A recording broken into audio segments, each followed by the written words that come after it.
Hey, what's up, everyone? Hope all is well with you. Hope you're being safe. Hope all is good with your family as it is with myself and mine. I want to continue with Self-Made Netflix series, episode 3. This is my review for it. And again, my review is coming from more of a business perspective, entrepreneur perspective, as you may see it fit, is pretty much how I'm gonna go into it. All right. So for episode 3, I'm focusing more so on the character Sarah.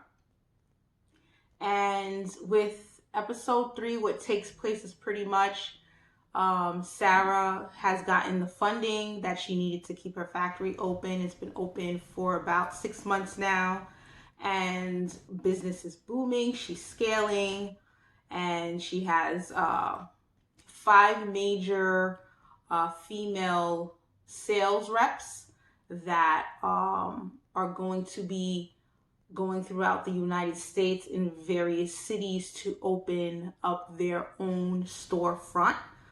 So that's exciting. You start a business, it's growing, it's thriving, and now you have different representatives where you can now, what we call today, franchises. We have so many franchises that we all go to that we're all familiar with, especially in the beauty industry with certain services. I'm not going to name them, but we do have some franchises that we do see in different towns. And imagine you have a business and you can franchise it out and give other entrepreneur business women an opportunity to invest in your business and have a franchise of their own. That is awesome, and that is exactly what Sarah did. Okay, so in the episode, I want to go into balance when it comes to running a business and your personal life. And Sarah has had a hard time, I believe, in this episode and prior. You can see as you watch throughout the series that she had struggled a lot with balancing her personal life and business. She was all business driven. She put her 100 to 300% in building her Madam C.J. Walker hair products and stuff. And it's growing. She doesn't want to stop. She wants to keep the ball rolling. She doesn't want to drop the ball. And because of that, she's compromised her health. She was drinking a lot of alcohol more and more to deal with the stress in her life, her personal life. Her marriage was on the rocks with her and CJ. They weren't really seeing eye to eye in a lot of matters. He even presented to her representation of the brand, the modern colored girl Gibson. And eventually Sarah was a bit open-minded, not 100% with the vision, but she kind of like, let me sit on it and think about it to see if this is where the direction I would want, again, my brand to go into as well. So other things with her personal life, she didn't really make time for her marriage. Or our family. It was just pretty much, again, like I said before, I feel like I'm repeating myself over and over. Everything was just business with her. She wasn't taking good care of her health. She wasn't focused on her personal life. So there were different things that were being neglected. And fast forward in our time today, think about yourself. If you are self-employed or you are running a business or you are working, whatever it may be, it's very important as women that we have a good balance as much as we can. It's not easy to have a balance. You may have the balance for a while and then you have more of business and less of personal time, but make the time for your family, make the time for your friends.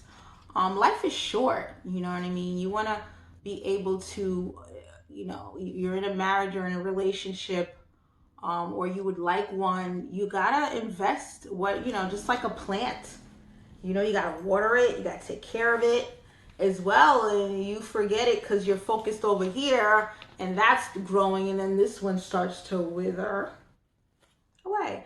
Also, I feel like, there's we all have vices. We all have, our weaknesses. And, I definitely noticed, like, with Sarah, besides just not having a good balance and not really taking care of her health and drinking often and stuff, I noticed that also with her personality, because of her past and what she's been through, I guess she just decided, like, you know what, I've been through so much. I was in an abusive marriage. I felt like nothing. I felt so low. I felt so down. I felt ugly. I wasn't, confident.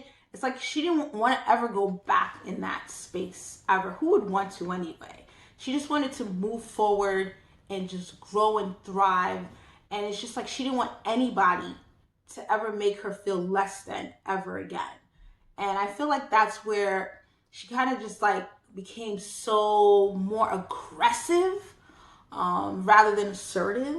She became very bossy, just telling people what to do, when to do, how to do it. If she didn't like you, she would let you know she didn't like you. She would give you that look.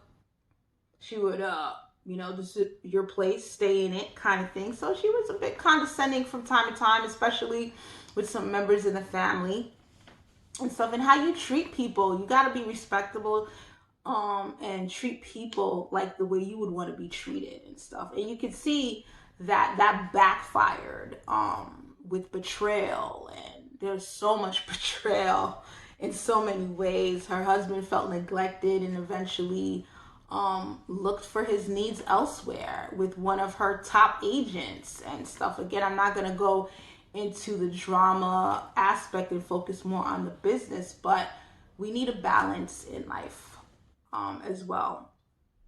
Also, I wanted to highlight Addie. She's another entrepreneur that was the main person, I feel, in the beginning that motivated, Sarah to start her own business. She admired Addie, saw what Addie did, how she did it, how she ran it, and then it went sour with her, and she just basically decided to do her own thing. But Addie, we have to also, give her props, because she basically was a female entrepreneur. She ran a successful business. She helped a lot of women as well, grow and thrive. And Addie was at a point where she was losing, money. She was going through hard times in her business. And, she had a conversation with her mother. And she was letting her mom pretty much, checking up on her mom, letting her mom know what she was going through. And her mom was just like, you got to compete. You can do it. You are beautiful. Because you're so beautiful, I don't really need to worry about you. You know what I mean? And yes, let's get into it as far as looks are concerned and beauty is concerned. Just because a woman is gorgeous, is beautiful, is the standard, society's standard of beauty, it doesn't mean that they don't have their own challenges. It doesn't mean that, people, don't, what you guys, I guess, are discriminate against them as well. Addie had her challenges as well, despite her looks. Sarah felt like because of her looks, she had to work harder and this and that, and people like Addie have it made and easy when she walks into a room, yada da da da da da. Listen, the grass isn't always greener on the other side. The main thing is to focus on you, mind your business, focus on you. Try your best to have like a healthy balance when it comes to your family and your health and your life. That's important. As you also build on your dreams. I don't feel like you have to lose that part of yourself in your life just to build a dream. Why? I don't think that it should be that way. Oh, I'm thirsty. I'm drink some water right now. I'm like mumbling here.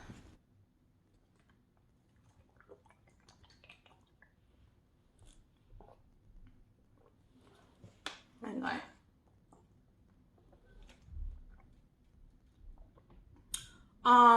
Sarah goes to Harlem, New York with her daughter on the episode. Once she wants to open one of her salons, her franchises in New York. And she got a whole new perspective. You know, they saw all kinds of women. I guess in the South, there was a particular look, but in Harlem, there's nothing but black people there. It was like a black Mecca Renaissance. People wore their hair naturally. They had different styles. It was just a totally different vibe when it came to beauty. And that inspired not only Sarah, but also her daughter to see that. And I think that was part of it was of that experience going to New York and getting excited of having one of her salons there.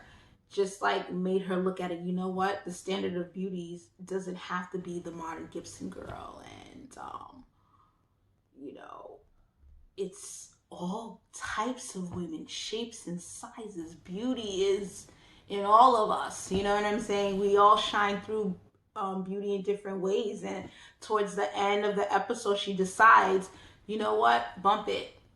I'm putting my face as the brand. I was like, oh, shoot. She's like, I'm putting myself as the brand, my face as the brand, because, you know, beauty comes in different ways. You know what I'm saying? Also, she wanted to get in the 10 cents or less.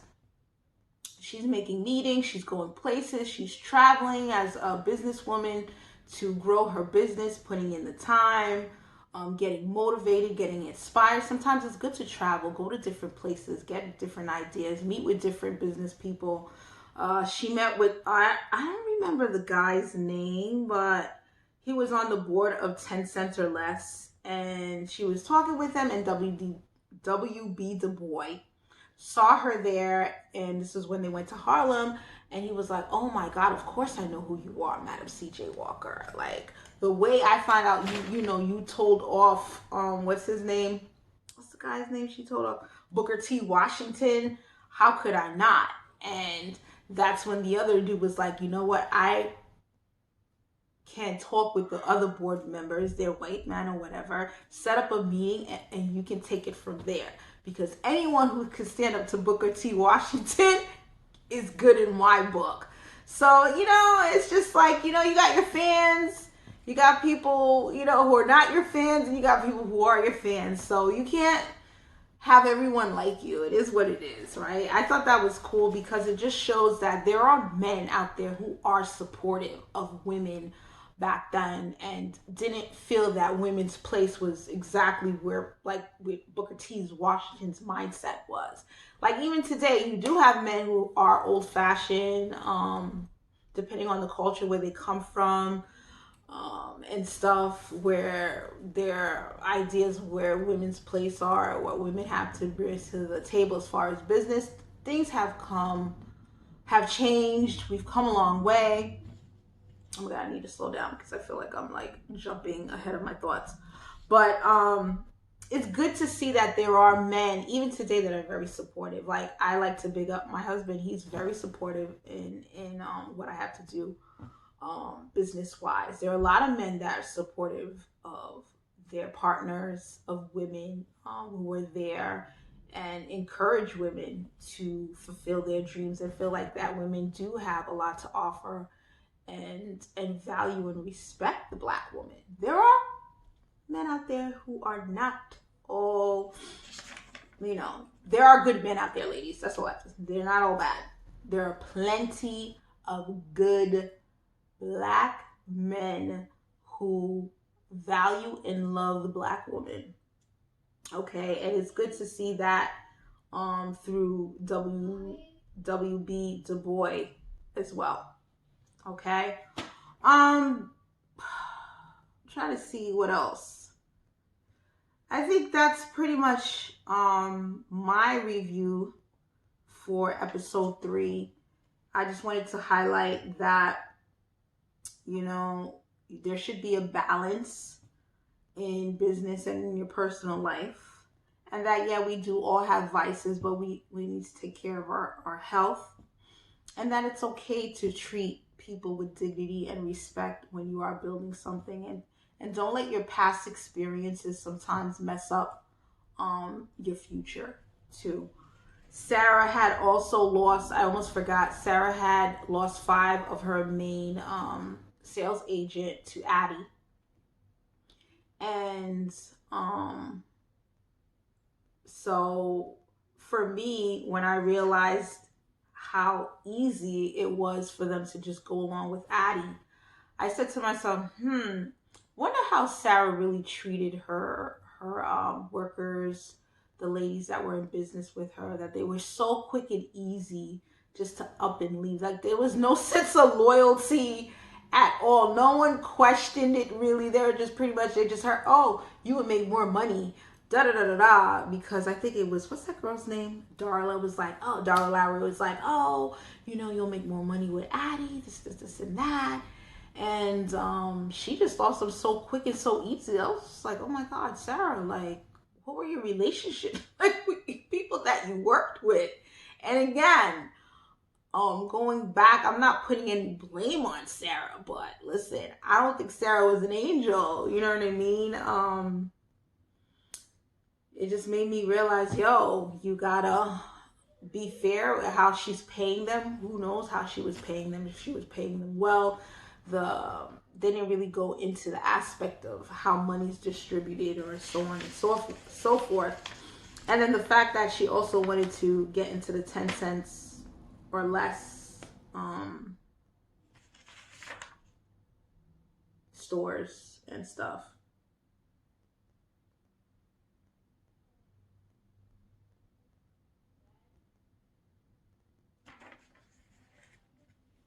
And I think in this episode, I don't know, I'm trying to remember if in this episode also, okay, yeah, she finds out that her husband is cheating on her with not Addie, with Darla Lowry. That crushed her, that broke her. And then she decides, you know what, but there's a lot of other things that went watch it. If you want to know all the other things, if you haven't watched it yet, watched it. Yes, very important. I almost forgot to note this. When Addie finds out about Sarah stealing her formula, and also Sarah admitting to Addie that, yes, I did steal your formula. However, I made it better and I built a bigger business. From a business perspective, it's so important to patent your brand, copyright your business, your logo, your brand. Get a lawyer, a legit lawyer, to get everything done the right way. Get an accountant, get a good lawyer. Those things are very important in order to protect yourself. I don't know if Addie did patent all her stuff. She did say she was going to get a lawyer and so on and so forth. But I just wanted to, I can't believe I forgot to mention that. So I was just like, let me say it now and edit it into the video. It's very important to protect your business legally, to be legit, get all your paperwork in order, your brand protected. So that way no one steals it.